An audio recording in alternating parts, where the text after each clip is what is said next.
வணக்கம் நண்பர்களே. டிஎன்இபியில் கள உதவியாளர் அது ஃபீல்ட் அசிஸ்டன்ட் ரெக்ரூட்மெண்ட் அனௌன்ஸ்மெண்ட் பண்ணியிருக்காங்க.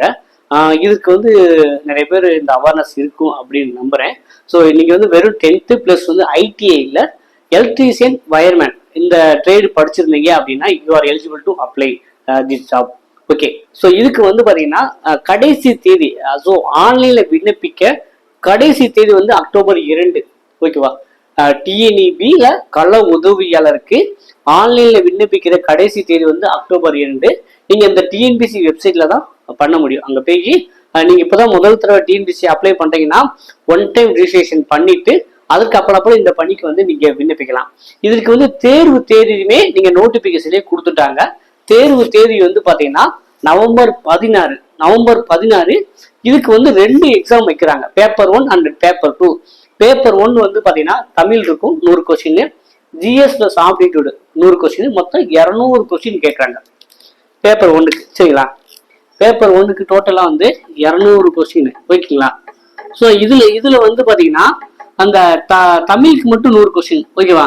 இந்த தமிழ் ஜஸ்ட் எலிஜிபிலிட்டி தான்.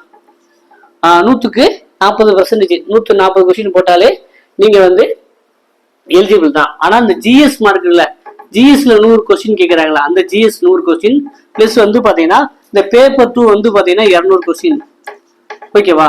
அப்போ இந்த 100 இந்த 200 இந்த 300 கொஸ்டினை இன்ட்டு 1.5. இப்போ பார்த்தீங்கன்னா 300, இது ஒரு 100 பிளஸ் 200. சரிங்களா? இந்த அப்போ 300 இன்ட்டு 1.5 மார்க்கை கன்வெர்ட் பண்ணி 450 மார்க்கை மாற்றிக்குவாங்க. ஸோ 450க்கு எவ்வளோ எடுக்கிறீங்க அப்படின்னு பொறுத்து தான் உங்களுக்கு உங்களுக்கு வேலைவாய்ப்பு கிடைக்கும். ஸோ காம்படிஷன் பார்த்தீங்கன்னா இந்த ஃபீல்டு அசிஸ்டன்ட்டுக்கு கள உதவியாளருக்கு ரொம்ப ரொம்ப கம்மியாக இருக்குங்க. இப்போ ரீசெண்டாக company technical service examination ITI diploma ITI வேலை போட்டிருந்தாங்க. அதில் தமிழ் எலிஜிபிலிட்டிக்கே பார்த்தீங்கன்னா 75,000 பேர் 25,000 பேர் தமிழ் எலிஜிபிலிட்டிக்கே அந்த ஃபர்ஸ்ட் பேப்பர் 1க்கே போகலை. மீதி 50,000 பேர்ல எனக்கு தெரிஞ்சு ஒரு 15,000 பேர் என்ன பண்ணியிருக்காங்க அப்படின்னா தமிழ் எலிஜிபிலிட்டிலே பாஸ் கிடையாது. சரிங்களா? என்ற நிறைய பேர் சொல்றவங்க பார்த்தீங்கன்னா தமிழ்ல கூட, ஏன்னா அவங்கெல்லாம் போதிய அவேர்னஸ் இல்லாம அன்னைக்கு போய் தான் எக்ஸாமுக்குன்னு போனவங்க. ஓரளவு படிச்சிருந்தா கூட தமிழ் எலிஜிபிலிட்டில எல்லாரும் பாஸ் பண்ணிக்க முடியும். அப்படியும் ஃபெயிலா இருக்கதான் செய்யறாங்க. அப்போ பார்த்தீங்கன்னா இது ரொம்ப ரொம்ப காம்படிஷன் கம்மியா இருக்கிறதுனால நீங்க ஒரு பாதிக்கு பாதி படிச்சா கூட இந்த 450க்கு நீங்க ஒரு 250 200 எடுத்தா கூட ஓரளவு நீங்க வேலைக்கு போயிடலாங்க. சரிங்களா? 450 மார்க்கு, அதாவது 300 மார்க் வருது. இதுல ஒரு 100, இதுல ஒரு 200, மொத்தம் 300 கொஸ்டின்.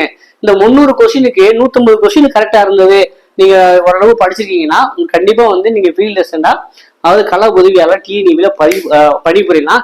இதற்கு அடுத்த போல பாத்தீங்கன்னா உங்களுக்கு சர்டிபிகேட் வெரிஃபிகேஷன் உண்டு.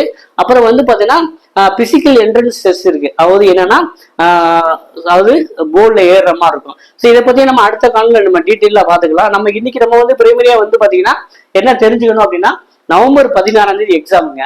அக்டோபர் 2 அப்ளை பண்றதுக்கு லாஸ்ட் டேட்டா இருக்கு. இது உங்க ரிலேஷனோ உங்க ஃப்ரெண்ட்ஸோ அதாவது 10th முடிச்சு ஐடிஐ எலக்ட்ரீஷியன் வயர்மேன் படிச்சிருந்தாங்கன்னா இந்த தகவலை அவங்களுக்கும் கொண்டு சேருங்க. அதே போல பாத்தீங்கன்னா ஏஜ் லிமிட் என்னங்க அப்படின்னு நிறைய பேர் கேட்டுக்கிறீங்க. ஓப்பன் கேட்டகரியில வர்றவங்களுக்கு 32, அது ஓப்பன் காம்படிஷன்ல வரவங்க 32. அதே போல BC Muslim, MBC, DNC, SC, SCA, ST போன்ற பிரிவினருக்கு 37 ஏஜ் லிமிட்டா வச்சிருக்காங்க. Age limit 37. அதே இந்த பிரிவினர் பாத்தீங்கன்னா ஹையர் குவாலிபிகேஷன் முடிச்சிருந்தாங்க அப்படின்னா, இப்போ ஐடிஐ மட்டும் முடிக்காம அதுக்கப்புறம் டிப்ளமோ படிச்சிருந்தோம், அதுக்கப்புறம் ஏதோ டிகிரி படிச்சிருந்தாங்களோ, அதுக்கப்புறம் ஒரு இன்ஜினியரிங் படிச்சினாங்களா, அந்த மாதிரி கேண்டிடேட்ஸ்க்கு ஏஜ் லிமிட்டே கிடையாதுன்னு போட்டிருக்காங்க. There is no maximum age limit. அப்புறம் பாத்தீங்கன்னா அவங்களுக்கு ஹையர் குவாலிபிகேஷன் படிச்சவங்களுக்கு. ஓகேவா? ஸோ அதனால ஏஜ் லிமிட் 37. ஐடிஐயோட நீங்க டிப்ளமோவா அடுத்து ஒரு டிகிரியே படிச்சுன்னா உங்களுக்கு ஏஜ் லிமிட்டே கிடையாது. ஸோ இந்த ஒரு தகவல் எல்லாரும் ஒரு டவுட்டா கேட்டிருந்தாங்க. அதே போல இதற்கு அடுத்தாப்புல உடல் தகுதி தேர்வு இருக்கு. அது போல் ஏறுறது இந்த மாதிரி ஒரு மார்க் வச்சிருக்காங்க. அதை பத்தி நம்ம அடுத்த காலையில டிஸ்கஷன் பண்ணலாம். ஆனா பிரைமரியா நம்ம எக்ஸாமுக்கு தயாராகணும். எக்ஸாமுக்கு தயாராகிறவங்களுக்கு நம்ம பாரத் எக்ஸாம் அகாடமி சார்பாக பாத்தீங்கன்னா ஸ்டடி மெட்டீரியல் ப்ரொவைட் பண்றோம். சரிங்களா? எலக்ட்ரீஷியனுக்கு வயர்மேனுக்கு நம்ம இது first year second year 2 book டோட்டலா பாத்தீங்கன்னா ஒரு 2000 எம்சிக்கு வர மாதிரி இருக்கும். இதை பேஸ் பண்ணி நம்ம கிளாஸஸும் பண்ண போறோம். விருப்பம் உள்ளவங்க ஸ்டடி மெட்டீரியல் தேவை அப்படின்னு ஃபீல் பண்றவங்க பாத்தீங்கன்னா இந்த டிஸ்பிளேல வாட்ஸ்அப் நம்பருக்கு சாட் பண்ணி நீங்க பயன் பெறலாம். இந்த காணொலி மற்றவங்களுக்கும் தவறாம ஷேர் பண்ணுங்க. ஏன்னா நிறைய பேர் அவேர்னஸ் இல்லாம இருப்பாங்க. ஆனா டிஎன்இபில வந்து ரொம்ப வருஷத்துக்கு அப்புறம் வந்து இந்த மாதிரி ஃபீல்ட் டெஸ்ட்டுக்கு ரெக்கமெண்ட் பண்றாங்க. அதனால இந்த தகவலை உங்க நண்பர்களுக்கும் தவறாம ஷேர் பண்ணுங்க. இந்த வீடியோ பிடிச்சா மறக்காம லைக் பண்ணி வச்சிருங்க. புதுசா பார்க்கறங்க சப்ஸ்கிரைப் பண்ணி வச்சுக்கோங்க. நன்றி, வணக்கம்.